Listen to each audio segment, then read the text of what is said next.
Hey guys, welcome to the study with Mayank. मैं हूं आपका मयंक और आज ला रहा हूं मैं आपके लिए NCERT पॉलिटी क्लास 7 के MCQ। देखिए, इसी क्रम में आज हमारा यहाँ पर चैप्टर नंबर 7 है। यहाँ पर हम हमारे आसपास के बाजार इस चैप्टर से संबंधित MCQ प्रश्नों को देखेंगे। तो चलिए स्टार्ट करते हैं आज का वीडियो। देखते हैं मैं क्या क्या डिस्कस करना है यहाँ पर। आज का पहला प्रश्न है आपका, हम अपने रोजमर्रा की चीज़ों को प्रायः बाजार से खरीदते हैं। किसी स्थान विशेष पर एक निश्चित दिन लगने वाले साप्ताहिक बाजार के संदर्भ में निम्नलिखित कथनों पर विचार कीजिए। यहां पर पूछा गया है कौन सा कथन आपका सत्य है। पहला है यहां पर, साप्ताहिक बाजार में रोज खुलने वाली पक्की दुकानें होती हैं। सेकंड, इन बाजारों में बेची जाने वाली चीजों को दुकानदार अपने घर में ही जमा करके रखते हैं। थर्ड है आपका, साप्ताहिक बाजारों के दुकानदारों को अलग से कर्मचारी रखने पड़ते हैं। चौथा है आपका, इन बाजारों में चीजें सस्ते दाम पर व जरूरत का सभी सामान एक ही जगह पर मिल जाता है। देखिए, बात करें साप्ताहिक बाजार यानी वीकली जो मार्केट लगते हैं, आपने सुना होगा मंगल बाजार, शनि बाजार या फिर बुध मार्केट, इस तरह से सुना होगा आपने। हर जगह लगता है, यानी लगभग सभी जितने जिले हैं भारत के, कहीं ना कहीं इस तरह के बाजार लगते हैं। और एक सप्ताह में एक दिन निश्चित होता है, उस दिन ये बाजार लगते हैं, तो इसलिए इन्हें साप्ताहिक बाजार कहते हैं। तो साप्ताहिक की बाजार की बात करें तो आपको पता होगा कि इनके लिए कोई एक स्थान निश्चित कर दिया जाता है। मान लीजिए कोई एक गली है, गैलरी टाइप निर्धारित कर दी, या कोई एक बड़ा सा मैदान है, मेला ग्राउंड वगैरह है, आपका नुमाइश ग्राउंड वगैरह है, तो वो एक निर्धारित कर दिया जाता है। यहाँ पर ये दुकानदार आकर जमीन पर अपना सामान लगाकर वहाँ पर अपना माल बेच सकते हैं। तो हम यहाँ पर देखेंगे कि साप्ताहिक बाजार में जो रोज खुलने वाली जो पक्की दुकानें यहाँ पर नहीं होती हैं, बल्कि साप्ताहिक रूप से अस्थायी रूप से लगाई हुई दुकानें होती हैं। टेंट के रूप में हो या फिर एक टेम्परेरी स्टॉल टाइप लगा ली हो, इस तरह की टेम्परेरी दुकानें होती हैं। पक्की दुकानें यहाँ पर नहीं होती हैं। तो पहला कथन गलत हो जाएगा। दूसरी बात यह है कि भाई ये साप्ताहिक बाजार हैं, किसी सप्ताह के एक दिन लगते हैं, तो जहाँ पर लगाए जाते हैं वहाँ पर भी इनकी कोई जगह निर्धारित नहीं होती है, जगह स्थानांतरित होती रहती है, बदलती रहती है। तो यहाँ की चीज़ों को क्या करते हैं दुकानदार, अपने घर में ही जमा कर लेते हैं, क्योंकि कोई परमानेंट दुकान तो है नहीं। परमानेंट दुकान होगी तो वहीं पर लॉक करके, नहीं वहाँ पर उसका दुकान का शटर गिराकर, यानी उसका जो शटर है वो गिराकर वो बंद करके चले जाएंगे। यहाँ पर तो इन्हें शाम ढलते ही अपना जो बाजार है वो समेट के ले जाना पड़ेगा। तो सामान समेट के ले कहाँ जाएंगे, अपने घर में ले जाएंगे। तो अपने घर में ही इन्हें जमा करके इसका सामान रख लेते हैं बाद में। तो सेकंड कथन भी सही है। अगला है कथन यहाँ पर कि साप्ताहिक बाजारों में जो दुकानदारों को है अलग से कर्मचारी रखने पड़ते हैं। देखिए, बात की जाए, चूंकि ये सप्ताह के एक दिन लगते हैं बाजार, और यहाँ पर एक दिन लगने के बावजूद इसमें यहाँ पर ये देखने को मिलता है कि ये जो सामान वगैरह है अपने घर पर ही वापस ले जाते हैं। तो घर वाले ही इनके जो होते हैं, घर के परिवार के सदस्य जो हैं, यानी कि पति पत्नी या उनके बच्चे वगैरह जो हैं, वही इन सब की हेल्प कर देते हैं। तो इन्हें यहाँ पर अलग से कर्मचारी रखने की जरूरत नहीं पड़ती है। तो यहाँ पर थर्ड कथन यहाँ पर गलत हो जाएगा कि भाई यहाँ पर लिखा है साप्ताहिक बाजारों के दुकानदारों को अलग से कर्मचारी रखने पड़ते हैं। नहीं, ये इनका काम इनके घर वाले ही कर देते हैं। चौथा है आपका, इन बाजारों में चीजें सस्ते दाम पर व जरूरत का सभी सामान एक ही जगह पर मिल जाता है। सबसे पहले यहाँ पर पहली बात यहाँ बिल्कुल सही है कि चीजें सस्ते दाम पे मिल जाती हैं। सस्ते दाम पर मिलने के काफ़ी सारे रीजन हैं। पहली बात यह है कि पक्की दुकानें होती हैं, पक्की दुकानों का किराया भी देना पड़ता है, बिजली का बिल देना पड़ता है, और जो नगर पालिका का टैक्स वगैरह है वो भी भरना पड़ता है। तो चीज़ों के दाम वैसे ही बढ़ जाते हैं, चीज़ों के दाम वैसे ही ज़्यादा हो जाते हैं। ऊपर से अगर पक्की दुकान है, कोई बड़ी दुकान है, तो हमें 2-3 कर्मचारी भी रखने पड़ेंगे, उनको भी पे करना पड़ेगा। तो ऐसे करके बड़ी दुकानों पर, आप पक्की दुकानों पर देखेंगे कि चीज़ों के दाम बढ़ जाते हैं। जबकि यहाँ पर ये सब चीज़ें नहीं होती हैं। तो ऑब्वियस सी बात है, जो उन्हें फेयर प्राइस लगता है कि भाई यहाँ पर कोई 10 रुपये की चीज़ है, 1 रुपये का मार्जिन हो जाएगा, तो 11 रुपये का ऐसे बेच देंगे, तो ये 11 रुपये में निकाल देंगे। वही अगर आप किसी बड़ी दुकान से लेंगे तो हो सकता है वो 17 या 18 रुपये में दे। तो वो जो होता है अतिरिक्त बर्डन जो ग्राहक पर पड़ता है, वो बर्डन यहाँ पर नहीं पड़ता है, और ग्राहक को सस्ते दामों में अच्छी चीज़ मिल जाती है। इसके अलावा यहाँ पर ये जो बाजार है एक निश्चित स्थान पर लगता है। तो जितने भी जो उपभोक्ता होते हैं उनको एक नियत स्थान पर ही लगभग सभी जरूरत का सामान भी मिल जाता है। तो यहाँ पर चौथा कथन आपका फिर सही है। यहाँ पर पूछा गया है कौन सा कथन सत्य है, तो केवल दूसरा और चौथा कथन सही है। तो आंसर है आपका बी, केवल 2 और 4। क्वेश्चन नंबर 2 है आपका, कोरोना महामारी के दौरान स्थानीय या मोहल्ले के दुकानदारों ने हमारी जरूरत की चीजें उपलब्ध करवाने में महत्वपूर्ण भूमिका निभाई है।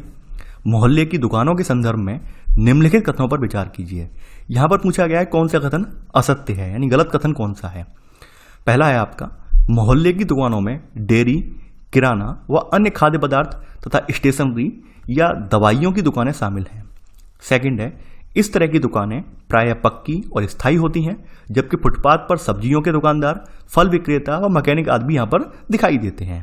थर्ड है, यहाँ पर हम इन दुकानों से एक निश्चित समय के दौरान ही सामान खरीद सकते हैं।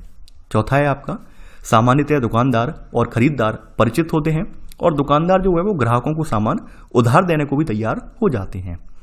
देखिए, अगर हम मोहल्ले की अपनी इर्द गिर्द आसपास की दुकानें देखें तो उनमें हमें डेयरी प्रोडक्ट की दुकानें, दूध की थैली वगैरह जहाँ पर मिलती हैं तो डेयरी प्रोडक्ट की दुकान मिल जाएगी। किराना स्टोर यानी तेल मसाले आपको जो चाहिए होता है किराना स्टोर से मिल जाएंगे। इसके अलावा अन्य जो खाद्य पदार्थों की दुकान वगैरह यानी कन्फेक्शनरी जिन्हें हम बोलते हैं वो भी देखने को मिल जाएगी। साथ ही साथ स्टेशनरी वगैरह की दुकानें होती हैं, कॉपी किताब वाली दुकानें, वो भी यहाँ पर देखने को मिलती हैं हमें, और दवाइयों के छोटे मोटे मेडिकल भी होते हैं। तो ये हमारे इर्द गिर्द आने वाली ये सब दुकानें हैं। तो ये पहला वाला कथन तो यहाँ बिल्कुल सही है। अब देखिए, अगर थोड़ा सा आपने फोकस किया हो तो मैंने ऊपर यहाँ पे प्रश्न में एक लाइन लिखी है और ये लाइन बिल्कुल सही भी है।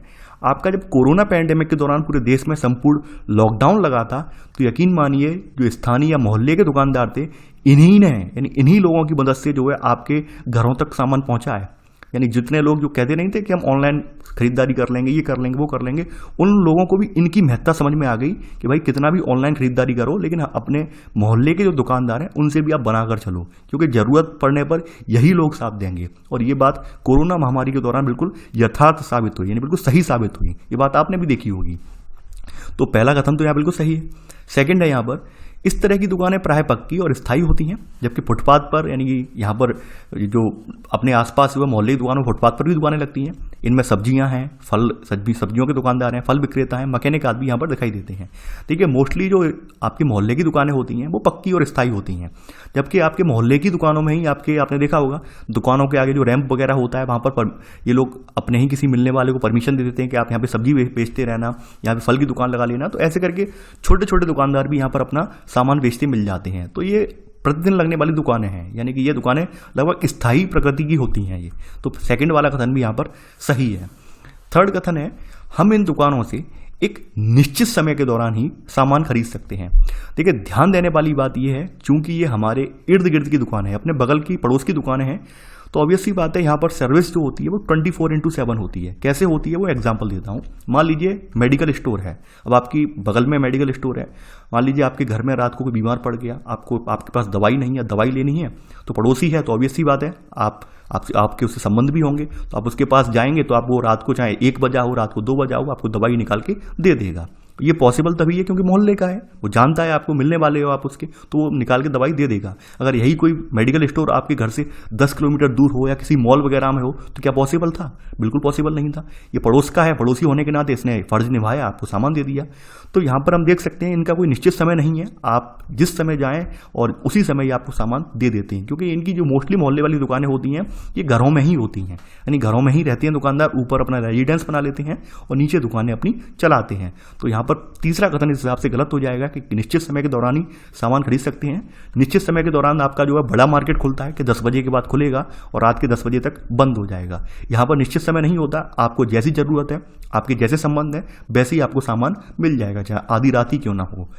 अगली बात है यहाँ पर चौथी बात कि सामान्यतः दुकानदार और खरीदार परिचित होते हैं और दुकानदार ग्राहकों को सामान उधार देने को भी तैयार हो जाते हैं। ये बिल्कुल से फैक्ट की बात है, यानी कि चूंकि आप मोहल्ले के नाते जानते पहचानते हैं, जान पहचान भी है, तो यहाँ पर दुकानदार क्या करते हैं, ये रियायत देते हैं, यानी कि ये आपको ढील दे देते हैं कि आपकी जेब में अगर पैसे नहीं हैं, जब पैसे हो जाएं तब आप उधार चुका देना, या फिर अभी सामान ले जाएं थोड़ी देर बाद पैसे दे जाना। ये तभी पॉसिबल है, मुमकिन है जब दुकानदार और ग्राहक दोनों को एक अच्छे से जानते हों, परिचित हों। यानी बाहर की दुकानों में पॉसिबल है नहीं है, मोहल्ले के पड़ोसी हैं, उन्हें मालूम है हमारे बगल में रहने वाला व्यक्ति है, कहाँ जाएगा, पैसे तो देगा ही देगा, तो इसलिए वो उधार भी दे देते हैं। तो ये सबसे बड़ा एडवांटेज हमें यहाँ पर ये भी देखने को मिलता है।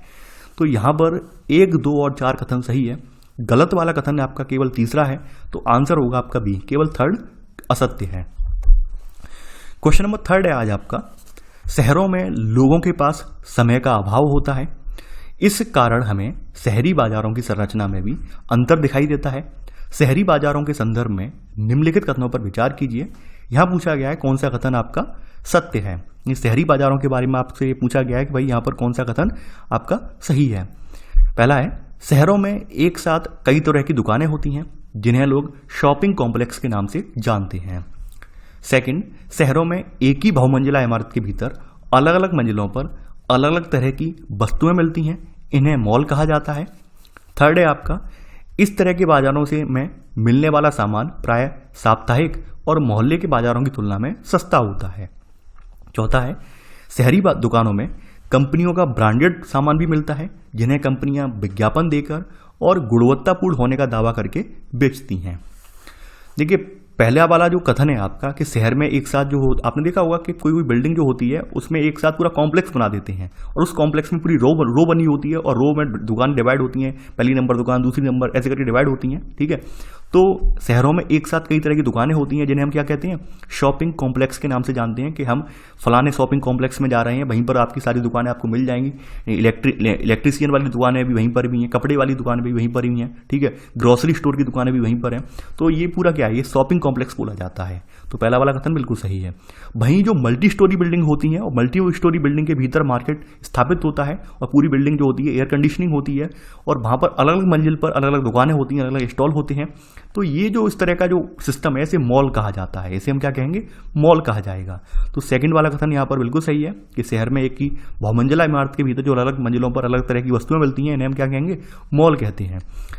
थर्ड कथन है आपका कि इस तरह के बाजारों में मिलने वाला सामान प्राय साप्ताहिक और मोहल्ले के बाजारों की तुलना में सस्ता होता है। देखिए, ऑब्वियस सी बात है, यहाँ पर प्रॉपर रूप से ये दुकानें इनकी किराए पर, रेंट पर होती हैं, ऊपर से टैक्स वगैरह भी लगता है इन पर अच्छा खासा। और जो भी शॉपिंग कॉम्प्लेक्स होते हैं या मॉल होते हैं, अब वो डिसाइड करता है भाई मॉल किसका है और मॉल कहाँ पर सिचुएटेड है, तो उस हिसाब से इन्हें जो है भरना पड़ता है, पे करना पड़ता है बिल। तो यहाँ पर ऑब्वियस सी बात है, इनका रेंट जो है इतना ज़्यादा हाई होता है और एक मॉल के अंदर जो फैसिलिटी दी जाती है उस हिसाब से उस पर टैक्स भी लगाई जाती है वस्तुओं पर, ताकि उन्हें वो फैसिलिटी जो आपको प्रोवाइड करवा रहे हैं उन सबका भी उन्हें पर्ता निकाल सकें। तो कहीं ना कहीं इनमें जो सामान मिलता है वो बहुत महंगा मिलता है, बहुत कॉस्टली मिलता है। तो यहाँ पर ये कहना गलत होगा कि साप्ताहिक और मोहल्ले के बाजार की तुलना में सस्ता होता है। जी नहीं, ये बहुत महंगा होता है। तो थर्ड कथन आपका गलत हो जाएगा। चौथा है आपका, शहरी दुकानों में कंपनियों का ब्रांडेड सामान भी मिलता है, जिन्हें कंपनियां विज्ञापन देकर और गुणवत्तापूर्ण होने का दावा करके बेचती हैं। ऑब्वियस सी बात है कि जो शहरी दुकानदार हैं, आपके कॉम्प्लेक्स वाले हैं या मॉल के भीतर हैं, तो यहाँ पर आपको ब्रांडेड सामान भी देखने को मिल जाएगा। यानी वही मान लीजिए, वही एक किराना स्टोर से आप आटा अगर लेते हैं तो 20 से 25 रुपए किलो में आपको फर्स्ट क्लास आटा मिल जाएगा। वहीं आप एक मॉल से लेते हैं तो मॉल में ऑब्वियस सी बात है वही आटा जो है 60 रुपए किलो के हिसाब से मिलेगा। समझ रहे हैं आप? तो ये तमाम ऐसी कंपनियां जो अपने आप को कहती हैं हम क्वालिटी, गुणवत्तापूर्ण सामान दे रहे हैं, तो इस वजह से ज़्यादा प्राइस चार्ज कर रहे हैं। तो वो सब चीज़ें हैं, अपनी अपनी चॉइस है, जिसकी जेब में जैसा दम है वो वही बाजार प्रेफर करता है। मान लीजिए कोई मध्यम वर्गीय है या फिर कमजोर वर्ग का है तो वो अपने मोहल्ले के बाजार से, साप्ताहिक बाजार से सामान खरीदेगा, और कोई ऐसा व्यक्ति जिसके पास पैसा है और इसे वहन कर सकता है वो इन महंगे बाजारों की ओर रुख करेगा। तो यहाँ पर डिपेंड करता है आपकी जेब के ऊपर। तो यहाँ पर पहला, दूसरा और चौथा कथन सही है। तो आंसर है आपका डी, यानी केवल 1, 2 और 4। क्वेश्चन नंबर 4 है आज आपका, हमारे द्वारा प्रयोग में लाए जाने वाले सामान का उत्पादन कारखानों, खेतों और घरों में होता है, लेकिन हम सीधे कारखानों और खेतों से सामान नहीं खरीदते, बल्कि यह बाजार श्रृंखला के जरिए हम तक पहुंचता है। बाजार श्रृंखला के संदर्भ में निम्नलिखित कथनों पर विचार कीजिए। पूछा गया है कौन सा कथन यहाँ पर असत्य है। पहला है, वे लोग जो वस्तु के उत्पादक और वस्तु के उपभोक्ता के बीच में होते हैं उन्हें व्यापारी कहते हैं, ट्रेडर्स कहते हैं। सेकंड है, हर शहर में थोक बाजार का एक क्षेत्र होता है जहां वस्तुएं पहले पहुंचती हैं और यहीं से वे अन्य व्यापारियों तक पहुंचती हैं। थर्ड है आपका, व्यापारियों की एक लंबी श्रृंखला का वह अंतिम व्यापारी जो अंततः वस्तुएं उपभोक्ता को बेचता है, खुदरा या फुटकर व्यापारी कहलाता है।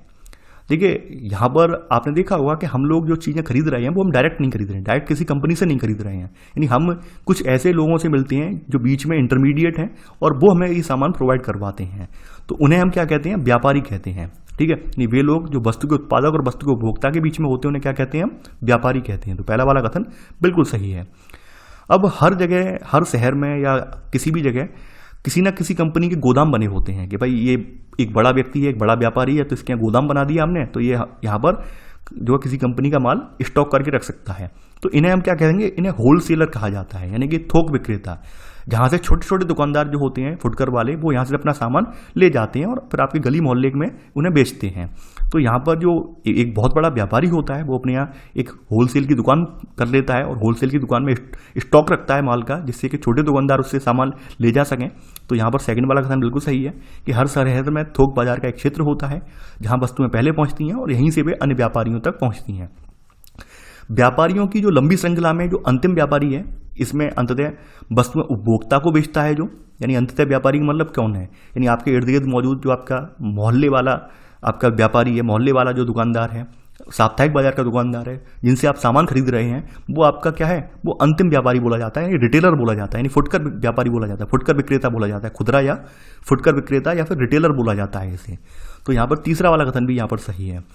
यहाँ पर तीनों ही कथन सही हैं। पूछा गया है कौन सा कथन असत्य है, इनमें से कोई भी कथन असत्य नहीं है। पांचवा है, हमारे समाज में कुछ बाजार ऐसे भी होते हैं जो हमें सीधे तौर पर दिखाई नहीं देते, परंतु वस्तुओं के निर्माण और उनकी बिक्री में इनका भी महत्वपूर्ण योगदान होता है।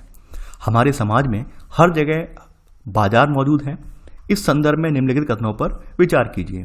देखिए, काफ़ी लोग ये सोचते हैं कि बाजार वही है जहाँ पर हम खुद चलकर जाएं, सामान खरीदें, ठीक है, यानी उपभोक्ता और विक्रेता जहाँ पर हों, जिस बाजार में, वही बाजार बोला जाएगा। ऐसा नहीं है। आज के वर्तमान परिवेश में अवधारणा बदल चुकी है, ठीक है। अब वो अवधारणा, बदलती हुई अवधारणा जो है वो आप यहाँ पर कथनों में देखेंगे। पहला कथन है यहाँ पर, शहरी क्षेत्रों के लोग इंटरनेट के जरिए घर से बाहर कदम रखे बिना ही बाजार में प्रवेश कर लेते हैं और इसे हम ई मार्केट के नाम से जानते हैं। सेकंड, कुछ कंपनियों द्वारा निर्माण में प्रयोग किए जाने वाले कल पुर्जे सीधे तौर पर दूसरी कंपनी से ही खरीद लिए जाते हैं और उपभोक्ता जो होता है वो कंपनी द्वारा निर्मित अंतिम उत्पाद को ही देखते हैं। पूछा गया है कौन सा कथन असत्य है। देखिए, आज के परिवेश में आपने देखा होगा इंटरनेट का युग बढ़ता जा रहा है, तो अब तो खाने पीने की चीज़ों से लेकर, यानी कि पहले खाने पीने की चीज़ें भी नहीं थी, अब तो खाने पीने की चीज़ें भी स्विगी, जोमेटो वगैरह ये प्रोवाइड करवा रहे हैं। तो यहाँ पर आप देखें, तमाम लोग अब बाजार में जाने की जरूरत भी नहीं है, अपने मोबाइल से ऐप के जरिए बुक कर दिया ऑर्डर और उनके घर तक ऑर्डर पहुँच गया। तो यहाँ पर हम देखेंगे कि नए तरह का बाजार डेवलप हुआ है जिसे हम ई मार्केट के नाम से आज जानते हैं। तो पहला वाला कथन यहाँ बिल्कुल सही है। दूसरा कथन है यहाँ पर कंपनियों के संदर्भ में। देखिए, कुछ कंपनियां ऐसी भी होती हैं जिनके प्रोडक्ट बाजार में नहीं आते हैं। जिनके प्रोडक्ट क्या होते हैं, उनकी ही कोई कंपनी खरीद लेती है, उनकी ही मतलब कोई दूसरी उपभोक्ता कंपनियां खरीद लेती है। जैसे मानते हैं, जैसे आपने देखा होगा कोई बड़ी कंपनी के कलपुर्जे वगैरह हैं, तो कलपुर्जे ऑब्वियसली बात है बाजार में बहुत कम मिलेंगे, या फिर कोई मैकेनिक वगैरह की दुकान है उसके बगल में मिलेंगे, आपको हर जगह आम तरीके से नहीं बिकते हुए मिलेंगे, ठीक है। तो वहाँ पर क्या होता है, जो कलपुर्जे वगैरह होते हैं, यानी कि सारे प्रोडक्ट जो होती है, कोई एक जैसे मान लीजिए कार कंपनी का एग्जाम्पल ले लूँ, तो कार कंपनी ऐसा नहीं है कि सारे प्रोडक्ट बना रही हो, उसकी जो है सीटें भी वही बना रही हो, बाहर का जो है पूरा ढांचा भी वही बना रही हो, नहीं, ऐसा नहीं है। वो भी किसी अन्य कंपनियों पर निर्भर होती है। तो उन कंपनियों से क्या करती है, सीधा सीधा सामान बाई कर लेती है। यहाँ पर उसे बीच में व्यापारी की जरूरत नहीं पड़ती है, यहाँ पर सामान जो है कंपनी टू कंपनी पहुँचता है। तो कभी कभी क्या होता है कि हम लोग क्या करते हैं, मान लीजिए कार निर्माता कंपनी है, यानी कि हम एक एग्जाम्पल ले लेते हैं, टाटा कंपनी है। अब टाटा की तो सारी टाटा के लगभग हैं, खुद के ही हैं, हम टाटा का एग्जाम्पल ले लिया मान लीजिए, तो टाटा कंपनी भी कुछ चीज़ें जो है किसी बाहर की कंपनी से लेती होगी। तो यहाँ पर हम क्या करते हैं, जब हम कोई उत्पाद खरीदने जाते हैं, कार खरीदने गए टाटा की, तो हम टाटा की अंतिम कार देखते हैं, उसके कलपुर्जों के बारे में नहीं जानकारी करते हैं, ये कहाँ से आए हैं, कहाँ बने हैं, कौन सी कंपनी ने प्रोवाइड करवाए हैं, इसके बारे में जानकारी नहीं जुटाते हैं। तो हम देखते हैं यहाँ पर भी व्यापार हो रहा है, यहाँ पर भी जो है चीज़ें खरीदी बेची जा रही हैं, लेकिन यहाँ कंपनी टू कंपनी व्यापार हो रहा है, ना कि व्यक्तियों के मध्य। तो यहाँ पर सेकंड वाला कथन भी आपका सही है, यहाँ पर दोनों ही कथन सही हैं। तो यहाँ पर आंसर होगा ना तो एक गलत है और ना ही दूसरा गलत है। क्वेश्चन नंबर 6 है आज आपका, बाजार में उपभोक्ता और विक्रेता दोनों का महत्वपूर्ण योगदान होता है। इन दोनों की आर्थिक स्थिति ही बाजारों का रुख तय करती है। इस संदर्भ में निम्नलिखित कथनों पर विचार कीजिए। पहला है, साप्ताहिक बाजार का छोटा दुकानदार शॉपिंग कॉम्प्लेक्स के व्यापारी की तुलना में कम लाभ कमा पाता है। सेकंड, बाजार में उपभोक्ता अपनी आर्थिक स्थिति के आधार पर विशिष्ट बाजारों का चयन करते हैं। थर्ड है, हमारी आर्थिक स्थिति ही यह तय करती है कि हम किन बाजारों में खरीदार हैं और किन में दुकानदार हो सकते हैं। चौथा है आपका, अंतर्राष्ट्रीय समुदाय ने संयुक्त राष्ट्र के माध्यम से 17 सतत विकास लक्ष्यों की ऐतिहासिक योजना में 12वां लक्ष्य जिम्मेदारी से उपभोग और उत्पादन रखा है। देखिए, अगर हम पहला कथन उठा के देखें जो साप्ताहिक बाजार वाला, देखिए यहाँ पर आपने व्यापार के मामले में कॉन्सेप्ट होता है, व्यापार के मामले में कॉन्सेप्ट होता है, और आपने सुनी होगी कहावत कि पैसे से पैसा कमाया जाता है। ये कहावत आप में से हर किसी ने सुनी होगी कि जितना ज़्यादा आपका पैसा होगा, जितनी ज़्यादा आपकी बड़ी ऊंची दुकान होगी, उतना ही आपको कमाई भी बेटर होगी। तो वो बात हकीकत है। क्योंकि बड़ी दुकानों के प्रति लोग आकर्षित बहुत ज़्यादा जल्दी होते हैं। भाई एक छोटा दुकानदार है, उससे हम घंटे भर मोल भाव करेंगे। जैसे एग्जाम्पल ले लूँ, अगर आप बिग बाजार में हैं या रिलायंस मार्ट में हैं, वहाँ सब्जियां बिक रही हैं, तो वहाँ पर आप मोल भाव नहीं करते हैं भाई ये 40 रुपये किलो आलू है तो इसे 35 में लगा लेना, नहीं करेंगे। लेकिन वही एक किसान है, ये हकीकत बात बोल रहा हूँ इंडिया की, वही एक किसान है जो खेतों से ताज़ी अपना आलू लेकर आया है या ताज़ी फसल लेकर आया है और वही आलू आपको 20 रुपये किलो दे रहा है, तब आप उससे नहीं लेंगे। आप 4 घंटे वहाँ पे मोल भाव करेंगे, नहीं भैया हम 15 रुपये से 1 रुपये ज़्यादा नहीं देंगे, हम ये नहीं करेंगे। तो कहीं ना कहीं ये देखेंगे कि जो ये नीचे वाला जो है यहाँ पर, यानी यहाँ पर विक्रेता जो है इसको लाभ कम मिल पाता है और बड़ी दुकान वाले जो शॉपिंग कॉम्प्लेक्स हैं या मॉल वाले, इनको लाभ ज़्यादा मिलता है। तो यहाँ पर पहला वाला कथन बिल्कुल सही है कि साप्ताहिक बाजार का छोटा दुकानदार शॉपिंग कॉम्प्लेक्स के व्यापारी की तुलना में कम लाभ कमा पाता है, क्योंकि वहाँ पर मोल भाव होता है यहाँ पे साप्ताहिक बाजार में। जबकि शॉपिंग कॉम्प्लेक्स में क्या है, हर चीज़ के प्राइस फिक्स हैं कि भाई ये चीज़ है इसके 50 रुपये लिखे हैं तो 50 रुपये ही आपके लगेंगे, इससे 1 रुपया कम होगा नहीं, ठीक है, क्योंकि वो तो कह देते हैं हम तो कर्मचारी हैं यहाँ के, हम मालिक थोड़ी ना है। वहीं शॉपिंग कॉम्प्लेक्स में जो भी हैं या मॉल में हैं वो तो सीधी सीधी कह देते हैं हम तो कर्मचारी हैं भाई, हम थोड़ी ना कम कर सकते हैं। ये तो मालिक से बात करिए, मालिक होता ही नहीं है वहाँ पर। तो ऐसे करके यहाँ पर क्या देखेंगे, यहाँ पर हमें पैसे भी ज़्यादा लगते हैं और हम यहाँ पर मूल भाव नहीं कर पाते हैं, और ऐसे करके साप्ताहिक बाजार वाले दुकानदार कम कमा पाते हैं और शॉपिंग कॉम्प्लेक्स वाले ज़्यादा कमाते हैं। सेकंड है, बाजार में उपभोक्ता अपनी आर्थिक स्थिति के आधार पर विशिष्ट बाजारों का चयन करते हैं। ये हकीकत बात है, हमारी जेब ये तय करती है कि हमें कहाँ जाना है। यानी आप अगर मान लीजिए आपके पास 200 रुपये हैं और आपको सब्जी लेकर आनी है 2 टाइम की, तो ऑब्वियस सी बात है आप मॉल में तो बिल्कुल नहीं जाएंगे, मॉल से सब्जी तो बिल्कुल नहीं लेंगे, क्योंकि 200 रुपये हैं तो आपको पता है 200 रुपये में तो मॉल में हम 2 टाइम की 1 टाइम की भी ढंग की सब्जी नहीं आ पाएगी। तो आप क्या करेंगे, आप जो नीचे जो रेडी वगैरह पर सब्जी बेच रहा होगा उससे सब्जी लेंगे, सस्ती मिलेगी वहाँ पे, हो सकता है वहाँ पर सब्जी आपकी 100-150 रुपये में ही आ जाए। जबकि मॉल में जाए तो मॉल में वही सब्जी आपकी 250 या 300 रुपये की पड़ेगी आपको, तो आप वहाँ से नहीं लेंगे। यानी आपकी जेब तय करती है कि आप कौन से बाजार में जाएंगे। शहर में क्या है, लोगों के पास पैसा है, समय कम है, तो उन्हें यही लगता है कि हम किसी बेटर प्लेस में जाएँ और उसी में से एक जगह से सामान, हमें सारा सामान मिल जाए और हमारा समय भी बच जाए और हमारे जेब पर तो कोई दिक्कत ही नहीं है क्योंकि हम इतना ज़्यादा पैसा ही है हमारे पास। तो ये बाजार की जो है उपभोक्ता की अपनी आर्थिक स्थिति तय करती है कि वो कौन से बाजार में जाना चाह रहा है। थर्ड है आपका, हमारी आर्थिक स्थिति तय करती है कि हम किन बाजारों में खरीदार हैं या दुकानदार हैं। ये आपका रिटेलर और होलसेलर के संदर्भ में बोला जा रहा है। देखिए रिटेलर होलसेलर के लिए क्या है, एक ग्राहकी तो है, यानी कि जो थोक विक्रेता के लिए जो आपका फुटकर व्यापारी है वो क्या है, ग्राहकी तो है, ठीक है। अब जो फुटकर व्यापारी है अपने मोहल्ले में आके क्या बन जा रहा है, विक्रेता बन जा रहा है। तो ये उसकी आर्थिक स्थिति तय कर रही है, यानी ये खुद बहुत तय नहीं कर रहा है बल्कि उसकी आर्थिक स्थिति तय कर रही है कि वो कहीं पर खरीदार बन रहा है और कहीं पर वो दुकानदार बन रहा है, ठीक है। तो थर्ड वाला कथन भी यहाँ पर सही है। देखिए यहाँ पर आपके जो 17 सस्टेनेबल डेवलपमेंट गोल रखे गए हैं जिन्हें 2030 तक अचीव करना है, उसमें जिम्मेदारी से उपभोग और उत्पादन भी रखा गया है। ये इसलिए रखा गया है ताकि जो कंज्यूमर है, कंज्यूमर में कहीं ना कहीं असमानता ना व्याप्त हो, नहीं समानता का दायरा बना रहे। ऐसा ना हो कि जो आपकी जो अमीर वर्ग हैं, अमीर वर्ग लगातार कीमतें बढ़वाते जाएं, उन पर कोई फर्क ना पड़े, वहीं जो मध्यम वर्गीय तबका है या निचला तबका है वो उन चीज़ों से, मूलभूत आवश्यकता वाली चीज़ों से वंचित रह जाए, ऐसा बिल्कुल भी ना हो। तो इसलिए जिम्मेदारी से उपभोग और उत्पादन को 12वां लक्ष्य रखा गया है, सतत विकास का 12वां लक्ष्य यहाँ पर रखा गया है। तो यहाँ पर चारों ही कथन आपके सही हैं, तो आंसर होगा आपका डी, यानी उपरोक्त सभी। तो ऐसे करके आज आपका चैप्टर समाप्त हो गया। चैप्टर समाप्त होते होते मैं आपसे यहाँ पर 2 मिनट लूँगा, यहाँ पर आपके 2 मिनट में आपसे चर्चा करनी है। देखिए पहला क्वेश्चन आप लोगों की तरफ से मुझे एक मिला, बहुत अच्छी बात है। एक व्यक्ति ने पूछा कि सर हम ये आप जो सीरीज देते हैं इसको हम कैसे सॉल्व करें, हम खुद कैसे लगाएं। देखिए आपको याद होगा कि जब मैं पहला प्रश्न पढ़ता हूँ और प्रश्न पढ़ने यानी ऊपर की हेडलाइन पढ़ने के बाद फिर क्या करता हूँ, पहले ऑप्शन पढ़ता हूँ, 4 ऑप्शन होते हैं, इन्हें पढ़ता हूँ मैं। तो आप ये किया कीजिए, एक पेन पेपर रखा कीजिए, जैसे जैसे मैं ऑप्शन पढ़ता जा रहा हूँ आप बस ये कीजिए कि भाई पहला नंबर क्वेश्चन है, आप इसके आगे डाल लीजिए ए सब पॉइंट ए है तो ये सही है या गलत है, तो आपने इस तरह टिक कर दिया, सही है इस तरह टिक कर दिया, यानी कि ऐसे करके पहले कर लीजिए साथ के साथ, और बाद में जब मैं फाइनल आंसर देता हूँ तो अपना मैच कर लीजिए कि भाई हम सही थे या गलत थे, और जहाँ भी गलत थे तो आप वहाँ पर व्याख्या सुनिए। तो ऐसे करके आपकी तैयारी जो है डबल तरीके यानी बहुत अच्छे तरीके से तैयार हो जाएगी और आप एकदम स्ट्रॉन्ग कमांड हो जाएगा आपका, यानी आप कहीं भी हड़बड़ाएंगे नहीं, कहीं भी आपको घबराहट नहीं होगी, बहुत आराम से आप क्वेश्चन को अटेम्प्ट कर पाएंगे और बिल्कुल सही से अटेम्प्ट कर पाएंगे। दूसरी बात और मुझे बोलनी थी, वो बात ये है, देखिए आप लोग इसे बहुत लाइटली ले रहे हैं, ये बात हकीकत है। जितना मैंने सोचा था, जितना मैं मेहनत कर रहा हूँ आप लोगों के लिए यहाँ पर, आप लोग उसका 1% भी यहाँ पर जो है यहाँ पर फीडबैक नहीं दे रहे हैं, 1% भी आप यहाँ पर सपोर्ट नहीं कर रहे हैं। आप इसे बहुत ही यानी कि बिल्कुल लाइटली ले रहे हैं। आपको लग रहा है कि नहीं कुछ नहीं, ऐसा ही सब चलता रहेगा, इसको लाइटली नहीं लेना है। आपने एक चीज़ यहाँ पर नोटिस नहीं की है, मैं ये पूरा चैलेंज देकर कह रहा हूँ, शायद यूट्यूब पर कोई ऐसा चैनल हो जो किसी चैप्टर के हर पैराग्राफ की डेप्थ तक जाकर क्वेश्चन बनाए। कोई नहीं बनाता है इतना, सब भाई वन लाइनर क्वेश्चन बना देते हैं कि ये वन लाइन हो गई, बता दिए 4 ऑप्शन है, इसमें कौन सा है, टिक लगा दिया, चलते बने। कोई आपके हर पैराग्राफ की लाइन कवर नहीं करता है। आपके जो वीडियो हैं, आपके मयंक सर के जो वीडियो हैं, यहाँ पर मैंने जो आपका चैप्टर है, चैप्टर के अंदर जो पैराग्राफ है, उनमें हर पैराग्राफ की लाइनों को कवर करने की कोशिश की है। ये बात आपने नोटिस नहीं की होगी, और अभी भी नहीं की हो तो आप कर लेना नोटिस। यानी आपका इसी वीडियो के माध्यम से आपका पूरा चैप्टर कवर हो गया है।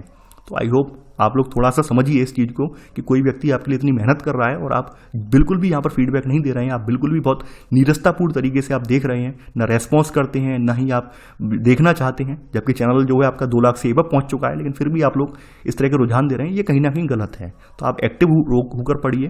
जब आप एक्टिव होकर पढ़ेंगे तो मुझे भी पढ़ाते हुए अच्छा लगेगा, मैं भी और गहराई के साथ और डेप्थ में जाकर वहाँ पर जो है एक बेटर क्वेश्चन बना पाऊंगा। तो आई होप आगे से आप ऐसा नहीं करेंगे, आगे से सपोर्ट करेंगे। तो चलिए आज के लिए बस इतना ही। Thanks for watching. जय हिंद।